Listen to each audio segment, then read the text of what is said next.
حضرت علی رضی اللہ تعالیٰ عنہ نے فرمایا، اچھے لوگوں کا تمہاری زندگی میں آنا تمہاری قسمت ہوتی ہے اور انہیں سنبھال کر رکھنا تمہارا ہنر۔ دوست کے ساتھ اس نمک کی طرح رہو جو کھانے میں دکھائی نہیں دیتا، لیکن اگر نہ ہو تو اس کی کمی بہت محسوس ہوتی ہے۔ دوستی کا بھرم صرف وہ لوگ رکھ سکتے ہیں جن کے وجود میں سمندر جتنا دل ہو۔ جب طاقت زیادہ ہو جاتی ہے تو خواہش کم ہو جاتی ہے۔ اپنا سر اونچا رکھو کہ تم کسی سے نہیں ڈرتے، لیکن اپنی نگاہیں نیچے رکھو تاکہ پتہ چلے تم ایک باعزت گھرانے سے تعلق رکھتے ہو۔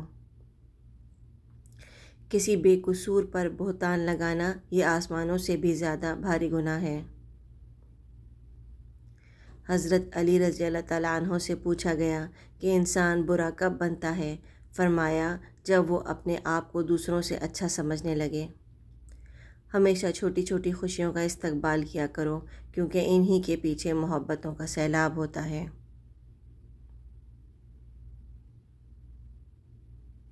جس انسان کی جان نکل جائے تو وہ زندہ نہیں رہتا، اور جس انسان سے احساس نکل جائے تو پھر وہ انسان ہی نہیں رہتا۔ جو تمہیں خوشی میں یاد آئے سمجھو تم اس سے محبت کرتے ہو، اور جو تمہیں غم میں یاد آئے تو سمجھو وہ تم سے محبت کرتا ہے۔ انسان زندگی میں مایوس ہو تو کامیابی بھی ناکامی نظر آتی ہے۔ مشکل وقت آ جائے تو کسی کا احسان مت لو، کیونکہ مشکل وقت 4 دن کا اور احسان زندگی بھر کا ہوتا ہے۔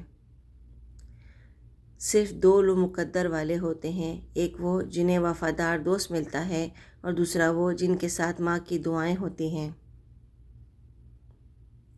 کبھی تم دوسروں کے لیے دل سے دعا مانگ کر دیکھو، تمہیں اپنے لیے دعا مانگنے کی ضرورت نہیں پڑے گی۔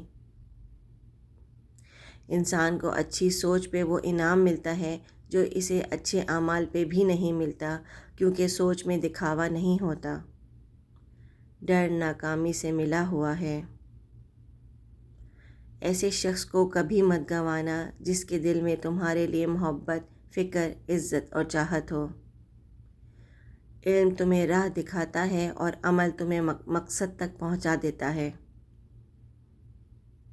اپنے دوست کے دشمن سے دوستی مت کرو، ایسا کرنے سے تم اپنے دوست کے دشمن بن جاؤ گے۔